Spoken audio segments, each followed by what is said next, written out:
Exposure to extreme heat can have severe consequences on the human body. When the body is exposed to high temperatures, it tries to regulate its temperature through sweating and increasing blood flow to the skin. However, if the body is unable to cool down enough, it can lead to heat exhaustion or even heat stroke, which can be fatal. Yes, and heat exhaustion can cause symptoms such as heavy sweating, dizziness, nausea, and headaches. If not treated, it can lead to heat stroke, which can cause the body temperature to rise above 104 degrees Fahrenheit, 40 degrees Celsius, and this can cause confusion, seizures, organ failure, and even death. In addition, exposure to extreme heat can also lead to dehydration, which can cause further health problems such as low blood pressure, rapid heartbeat, and kidney damage. That's correct. Vulnerable groups such as the elderly, children, pregnant women, and people with certain medical conditions such as heart disease are at greater risk of the harmful effects of extreme heat. To prevent these effects, it is important to stay hydrated, avoid direct sunlight during the hottest parts of the day, wear loose and lightweight clothing, and seek air-conditioned environments when possible. Yes, and it's also essential to monitor the symptoms of heat exhaustion, such as heavy sweating, fatigue, and muscle cramps. If someone is experiencing these symptoms, it's important to get them to a cooler place and provide fluids and rest. If the symptoms worsen or if heat stroke is suspected, it's important to seek medical attention immediately.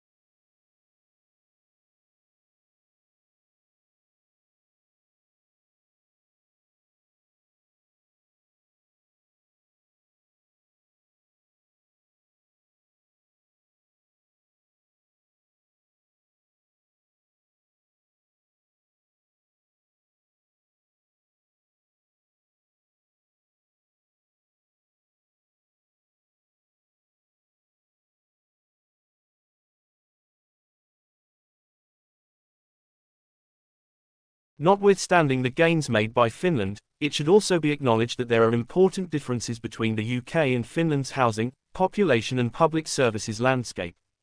In relation to the efforts of the Finnish government in increasing the availability, affordability and adequacy of Finland's social housing stock, social housing accounts for a significant proportion of Finland's total housing stock. This differs considerably from the housing landscape of the UK. After the Second World War, large-scale public investment massively increased the social housing sector, but the 1980s saw a large percentage of social housing being sold off, to raise government funds in times of austerity. The Right to Buy scheme allowed social housing tenants to purchase their home at a heavily discounted price. And the profits raised by this scheme were not used in the replacement of the housing that was sold since then. Levels of the construction of social housing have decreased due to grants from the central government falling from 39% to 14%. Such differences between the UK's and Finland's social housing sector offers a challenge towards the implementation of the FHS into UK housing policy, as a much higher amount of social housing is needed to support people in the UK experiencing homelessness or housing precarity.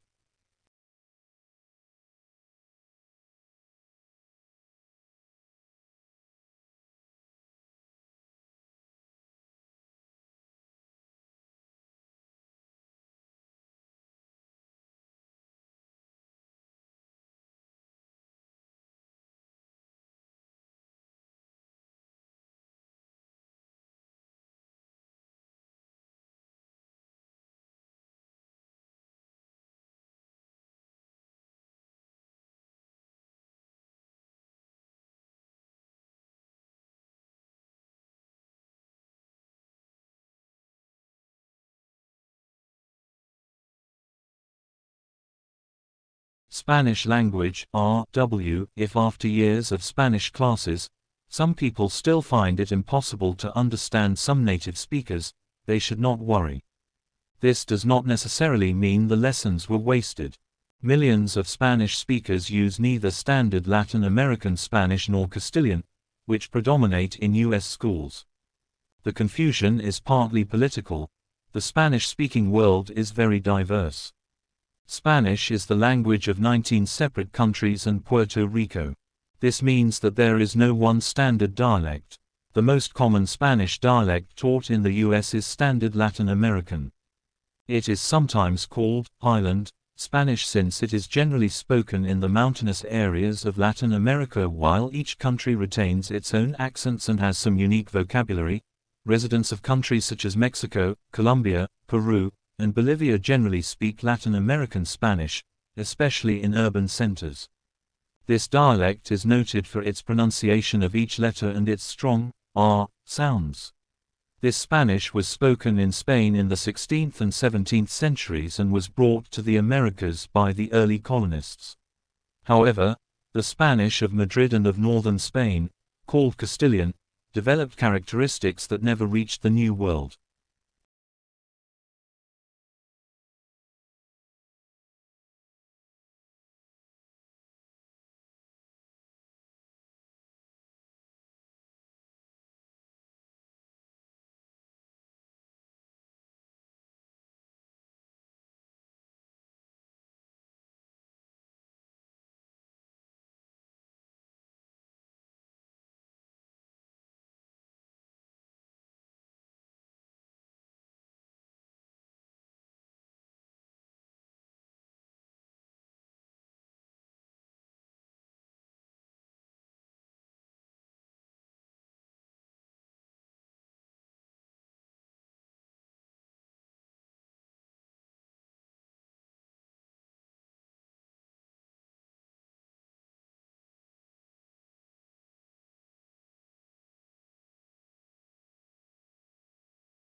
Recently, management of purple loosestrife Lythrum salacrea has been criticized for lack of evidence demonstrating negative impacts of L. salacrea, and management using biocontrol for lack of evidence documenting the failure of conventional control methods.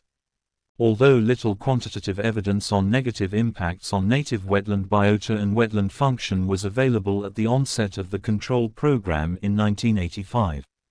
Recent work has demonstrated that the invasion of purple loosestrife into North American freshwater wetlands alters decomposition rates and nutrient cycling, leads to reductions in wetland plant diversity, reduces pollination and seed output of the native Lythrum alatum, and reduces habitat suitability for specialized wetland bird species such as black terns, least bitterns, pied-billed grebes, and marsh wrens. Conventional methods, physical, mechanical or chemical, have continuously failed to curb the spread of purple loosestrife or to provide satisfactory control.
A Civil War reenactment is in part a memorial service. It is partly, too, a leisure activity. Furthermore, most reenactors assert an educational import to the performance, and to develop their roles many pursue archival research with a rare dedication. On the other hand, Civil War reenactments are increasingly commercial spectacles, with as many as 50,000 Americans routinely gathering at or near historical Civil War battlefields in order to stage performances that purport to recreate the conflict, while hundreds of thousands more spectate. I will show how theoretical issues of authenticity arise as practical problems in the Civil War reenactment community by presenting my own observations from the 2006 Gettysburg reenactment and by relying on a number of texts produced by participant observers. In particular, I will refer to Robert Lee Hodge, who was made famous by Tony Horwitz's 1996 book, Confederates in the Attic, and who served as a kind of Virgil to the author on his journey through a Confederate Valhalla. From these sources I will argue that, living history, performances require an interpretive apparatus that takes genuine history as its authority, while remaining external to both participants and tourists, who may well be unaware of how closely their own involvement approximates genuine historical events.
While a written word might have multiple definitions, we can usually determine its intended meaning through context.